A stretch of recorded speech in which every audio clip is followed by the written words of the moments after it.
Hello hi friends, नमस्ते, आदाब, सत श्री अकाल, अस्सलाम वालेकुम, जय श्री श्याम। कैसे हैं आप सब? आई होप आप सब बहुत अच्छे होंगे। मैं भी बहुत बढ़िया हूँ। तो friends, welcome back to my YouTube channel react with Manu. तो दोस्तों, जिस वीडियो पे हम रिएक्ट करने वाले हैं वो एक बहुत ही बेहतरीन वीडियो होने वाली है, जो मौलाना सैयद आमिनुल कादिर जी की जुबानी है। और ये वीडियो मतलब आप देखेंगे तो आपकी आंखों से भी आंसू निकल आएंगे और आप जानेंगे किस तरह से हजरत यूनुस अलैहिस्सलाम मछली के पेट में 40 दिन से ज्यादा जिंदा रहे। और हजरत यूनुस अलैहिस्सलाम कौन थे, क्या थे, वो आपको सब कुछ इस वीडियो में जानने को मिलेगा। तो वीडियो के एंड तक बने रहिए। चलिए दोस्तों, वीडियो स्टार्ट करते हैं। So friends, let's start. Like करें, उसके बाद सब्सक्राइब करें और बेल आइकन को दबाएं ताकि हमारे वीडियोस आप तक सबसे पहले पहुंचे। एक पैगंबर है हजरत सैयदना यूनुस अलैहिस्सलाम। आपने हजरत यूनुस अलैहिस्सलाम का नाम बार बार सुना होगा। इनको जुन्नून भी कहते हैं, जिन्नून भी कहते हैं।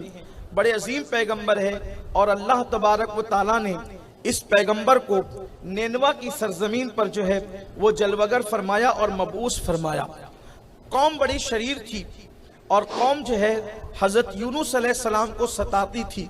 आप जब उनको दावत पेश करते थे, अल्लाह की तरफ बुलाते थे, तो वो आने में कीलो काल करते थे, हीलो हुज्जत करते थे। एक दिन हजरत यूनुस अलैहिस्सलाम ने अल्लाह से कहा, मौला ये मेरी बात मानते नहीं है, ये मेरी बात नहीं मानते। और फिर अल्लाह ने हुक्म फरमाया कि इनसे कह दो कि ये अब अपने आप को अजाब के लिए तैयार कर ले। इसलिए कि जब कौम की अक्सरियत गुनाह के अंदर डूब जाए, जब कौम की अक्सरियत पाप के अंदर और जराइम के अंदर डूब जाए, तो फिर उस कौम को तबाही किया जाता है, उस कौम को बर्बाद ही किया जाता है। बर्बाद होने वाली, तबाह होने वाली कौम की निशानी ये है कि वो कौम रात को भी गुनाह करे, दिन को भी गुनाह करे, अकेले में भी गुनाह करे, सबके सामने भी गुनाह करे।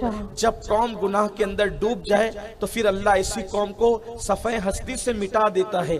मिटने वाली कौम की पहचान यही है। और शायद आज हमारी भी कैफियत यही हो रही है कि आज हमारे दरमियान रातों में भी गुनाह हो रहे हैं, दिन में भी गुनाह हो रहे हैं, तन्हाई में भी गुनाह हो रहे हैं, और सबके सामने भी बेहयाई के साथ लोग गुनाह कर रहे हैं। कल तक मुसलमान अगर सिर्फ फिल्म देखने के लिए चला जाता था अपने मोहल्ले से, तो जब वो वापस लौटता था तो मुंह छुपाकर छुपते छुपाते आता था कि मुझे कोई देख न ले। यानी इतनी हया थी, इतना एहसास था, निदामत का ख्याल इतना था, एहसास जुर्म इतना था, गुनाह का एहसास इतना था कि फिल्म देख करके वापस लौटते थे। हालांकि उन फिल्मों के अंदर इतनी उरियानियत नहीं थी जितनी कि आज है। उस वक्त तो इसका तस्वुर भी नहीं था, लेकिन फिर भी लोग झिझकते हुए दबे पांव आते थे और जेब से टिकट वगैरह फेंक कर फाड़ कर आते थे। कोई देख न ले, अब्बा ना देखे, दादा ना देखे, दोस्त ना देखे, हत्ता के सब तो अपनी जगह, मोहल्ले का कोई बड़ा चाचा दादा जिसको मोहब्बत से कहते हैं वो भी ना देख ले, ये ख्याल होता था। और अब हालत यह है कि लोग घरों के अंदर बैठकर रातों में जो है वो माज़अल्लाह उरिया फिल्में देखते हैं। यानी कि देखें कितना अंदाज बदला है लोगों का। और लोग कभी कभी ये भी सोचते हैं चलें यार तन्हाई में गुनाह कर लें, सबके सामने नेकियां करेंगे। अल्लाह के रसूल अलैहिस्सलाम फरमाते हैं कि जो सबके सामने नेकी करे और अकेले में गुनाह करे, अल्लाह क़यामत के दिन उनकी नेकियों को रेजा रेजा कर देगा। हबाअम मंसूरा कुरान ने फरमाया, अल्लाह रेत के जर्रों की तरह उनकी नेकियों को बिखेर देगा। क्योंकि अल्लाह तबारक व ताला अमल किसका कबूल करता है? कुरान कहता है वल आक़िबतु लिल मुत्तक़ीन, के आखिरत तो सिर्फ अल्लाह से डरने वालों के लिए, और अल्लाह से डरने वालों की पहचान ये है कि वो तन्हाई में गुनाह छोड़ देते हैं। तो बहरहाल तबाह होने वाली कौम का अंजाम यही होता है कि वो सफ़े हस्ती से मिटा दी जाती है। हजरत यूनुस अलैहिस्सलाम ने कौम को समझाया, नहीं माने। एक दिन अल्लाह ने फरमाया इनसे कह दो हम इन्हें हलाक कर देंगे, इन पर अल्लाह का अजाब आएगा। नतीजा ये हुआ कि आपने ऐलान कर दिया अब तुम पर अल्लाह का अजाब आएगा, इंतजार करो। आपने 3 दिन की मोहलत दी। हजरत यूनुस अलैहिस्सलाम ने 3 दिन की मोहलत दी, 3 दिन में तुम सब हलाक हो जाओगे। और ये कहकर अभी अल्लाह से इजाजत नहीं ली। आप गौर फरमाएं, ये मैं कुरान मुकद्दस का बहुत खूबसूरत बाब आपके सामने पेश कर रहा हूँ। अल्लाह की गैरत देखें, गयूर, कितना वो गयूर है। हम अल्लाह को करीम जानकर जो जी में आता है करना चाहते हैं और करते हैं, लेकिन अल्लाह को करीम जानकर गुनाह करने वाले और अल्लाह तबारक व ताला को करीम जानकर गुनाहों पे दिलेर होने वाले जरा सोचे तो सही, हम गुनेगार होकर के खुदा को करीम जानकर गुनाह करते हैं, गोया कि हम अपने कितनी खुद फरेबी में मुब्तला है और किस कदर हम फरेबकारियों के अंदर मुब्तला, और शैतान ने हमें कैसा शिकार कर रखा है। ये अल्लाह के मासूम बंदों का जिक्र हो रहा है, अल्लाह के महबूब बंदों का जिक्र हो रहा है, अल्लाह के नबियों का जिक्र हो रहा है। आपने फरमाया कि 3 दिन में अजाब आएगा और अल्लाह का इज़्न लिए बगैर, इजाजत लिए बगैर आपने कौम को छोड़ दिया और आप शहर छोड़कर निकल गए। हालांकि अभी ये बात मौकूफ थी अल्लाह के इज़्न पर, अल्लाह की इजाजत पर, कि ये शहर छोड़ने के लिए अल्लाह का हुक्म पाते, अल्लाह से इज़्न लेते, अल्लाह से इजाजत लेते, फिर शहर छोड़ते। लेकिन ऐसा न हुआ, आप अपनी मर्जी से शहर छोड़ गए ये कहकर अब तुम पर 3 दिन में अल्लाह का अजाब आएगा। जब उन्होंने देखा कि पैगंबर बस्ती छोड़कर चले गए और अजाब के आसार नजर आने लगे तो पूरी कौम जमा हुई। इससे पहले कि तीसरा दिन आता पूरी कौम जमा हुई, वो रोए गिड़गिड़ाए, अल्लाह की बारगाह में तौबा किया, रुजू किया और उन्होंने कहा कि मौला अब हम हजरत यूनुस अलैहिस्सलाम की बात मानने के लिए तैयार है, उन्होंने जो कहा हम उस पर ईमान लाते हैं, लेकिन मौला अजाब नाजिल न फरमा। और फिर वो अजाब टल गया। एक बात तो ये हुई कि वो अल्लाह की तरफ रुजू हुए, जिस अजाब की पेशिन गोई कर दी गई थी उसको सिर्फ अल्लाह की तरफ रुजू होने के बाद टाल दिया गया और उसको दूर कर दिया गया। लेकिन अब कौम ने सोचा कि यूनुस अलैहिस्सलाम कहाँ है, उनकी पैरवी करना है, उनकी इत्तेबा करना है। तो यूनुस अलैहिस्सलाम तो जा चुके थे बस्ती छोड़कर। अब ये बस्ती छोड़कर गए तो साथ में इनके बच्चे भी थे, 2 बच्चे थे। और फिर अल्लाह ने ये उनसे उनका इम्तिहान लिया कि एक बच्चे को दरिया पार कराने जा रहे थे तो बच्चा डूब गया, दूसरे को जानवर उठाकर ले गया, इसी तरीके से आपकी बीवी भी आपसे खो गई। ये सारे हालात हुए। एक कश्ती जा रही थी, कश्ती वाले नजर आए तो यूनुस अलैहिस्सलाम को उन्होंने अपनी कश्ती में बिठा लिया। जब कश्ती में बिठाया तो कश्ती जब बीच दरिया में पहुंची वह हिचकोले खाने लगी। उसके अंदर जो है वो दरिया में गोया के तूफान सा आ गया और कश्ती हिचकोले खाने लगी।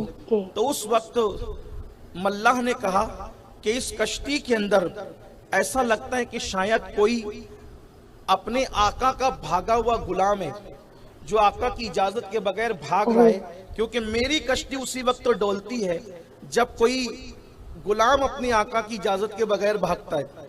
वो फौरी तौर पर जो है वो दरिया में कूद जाए और कश्ती से बाहर निकल जाए, वरना मैं उसे निकाल दूंगा। अब वहां सब सोचते थे कि मैं तो गुलाम नहीं, मैं तो गुलाम नहीं। बहरहाल फिर ये तय हुआ कि एक काम करते हैं कि कुरान अंदाजी की जाए कि कौन है वो जिसकी वजह से कश्ती हिचकोले खा रही है। उन लोगों ने कुरान डाला।